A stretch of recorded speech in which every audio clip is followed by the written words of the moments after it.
like this, where you can control the motion of the airplane.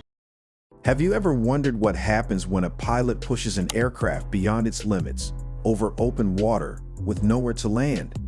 What would you do if your plane was seconds away from running out of fuel, the storm closing in, and the only option was to ditch into the ocean? That nightmare became reality for ALM Flight 980 in May of 1970. The setup: a flight bound for trouble. Ditching a jet on the open ocean is a terrifying thought. Huge waves, freezing water, long rescue times, and even sharks. Survival is far from guaranteed. And yet, the flight crew of ALM Flight 980 unknowingly walked straight into a scenario that could have ended in disaster.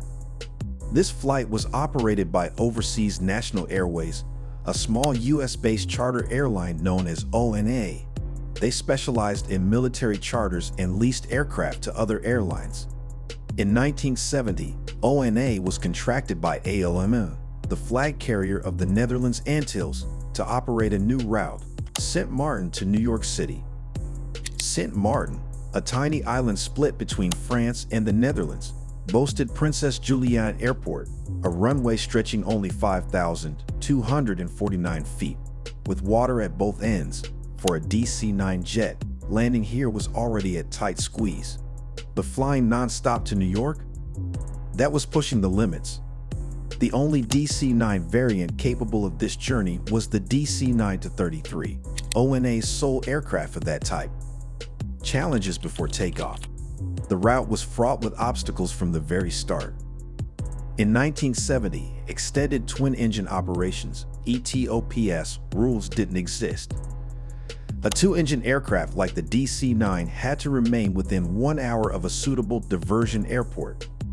For much of the New York Sint Maarten route, this wasn't possible. The FAA initially rejected the direct route, suggesting a longer flight via the Bahamas, which would cost ONA money and defeat the purpose of a non-stop flight. Luckily, McDonnell Douglas introduced a new single-engine descent procedure, extending the aircraft's theoretical range enough to gain FAA approval. Still, the DC-9-33 had barely enough fuel to make the trip, leaving virtually no margin for error. The flight crew itself was a mix of experience and inexperience. The captain, 37, was a highly skilled aviator with 12,000 hours, but a history of recklessness. His first officer had only 3,500 hours and was mentally shaken from prior training incidents. The navigator was mostly along to satisfy union contracts, with no formal duties. Fuel calculations added more complexity. The aircraft's JATO rocket fittings, intended for cargo takeoffs, increased drag and fuel consumption by 10%. After careful calculations, the captain loaded 28,900 pounds of fuel, slightly above the minimum required, assuming perfect weather. Trouble in the skies. After departure from JFK at 11:02 a.m., Flight 980 climbed into the crisp spring air. Initially, all seemed normal, but thunderstorms, turbulence, and course deviations quickly threw off fuel estimates. By the time they neared Sint Maarten, the flight was already burning fuel faster than planned.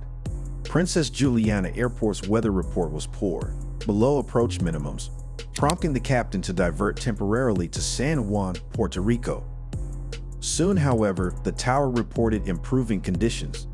Broken clouds at 1,000 feet, visibility 4 to 5 miles. The captain decided to return to Sint Maarten.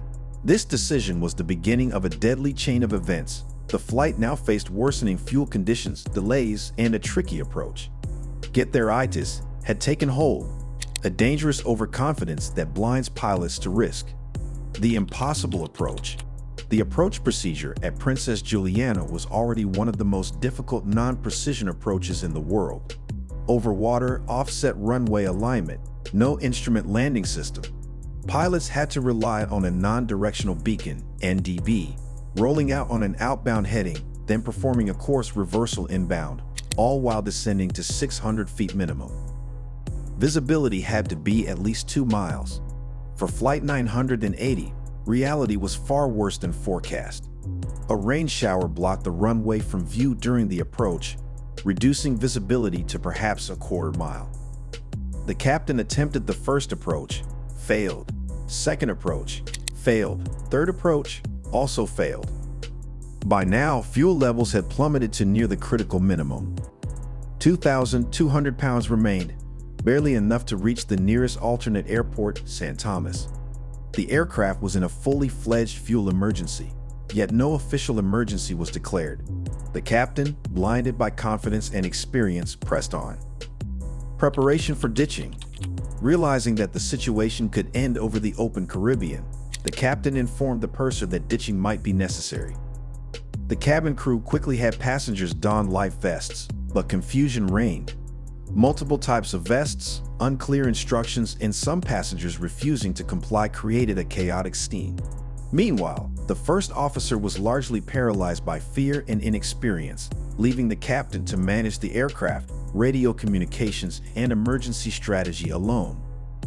Modern crew resource management would never allow such an imbalance, but in 1970, it was a recipe for disaster. Fuel starvation and decisions. As the aircraft climbed through 7,000 feet, fuel gauges fluctuated between 850 and 2,000 pounds, erratic readings due to sloshing fuel and condensation.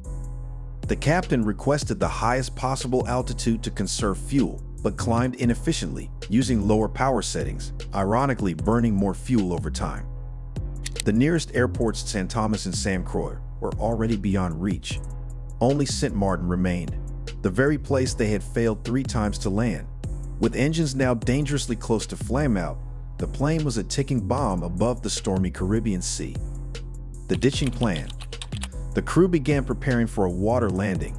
Life vests had been distributed, passengers briefed as best as possible, and the purser tried to maintain calm. Yet no one could predict what would happen when the DC-9 finally met the ocean. The storm churned below, waves threatening to break the fuselage, and visibility remained dismal. The captain knew that any missed approach now would leave them without enough fuel to reach an alternate. Every decision had consequences measured in minutes, fuel pounds, and lives. The horror of get there itis. Flight 980 is a textbook case of how human factors amplify technical risk. The captain's overconfidence, the first officer's hesitation, the navigator's inactivity, and the crew's lack of preparation for extreme scenarios all combined. Get there itis had created a situation where even small deviations from fuel calculations turned into a near-catastrophic event. In aviation today, this story is used to teach threat and error management, fuel contingency planning, and the importance of communication between cockpit and cabin crew. But in 1970, Flight 980 was flying blind into history. Fortunately, the aircraft did not run out of fuel completely before landing at St. Croix, but the incident prompted major FAA scrutiny and led to the implementation of stricter fuel reserve rules. It also cemented Flight 980's place in aviation lore as one of the closest brushes with disaster over the open Caribbean. Every safety procedure we now take for granted, fuel planning, mandatory alternates, crew coordination, and risk assessment, was shaped by stories like this. The terrifying truth. The line between a safe flight and a disaster can sometimes be measured in just a few hundred pounds of fuel, a single decision, and one stormy afternoon over the ocean. So next time you step on a plane, remember, even the skies can become a battlefield when pilots push too far. The story of ALM Flight 980 reminds us that experience alone is never enough. Discipline, preparation, and teamwork are what truly keep passengers alive.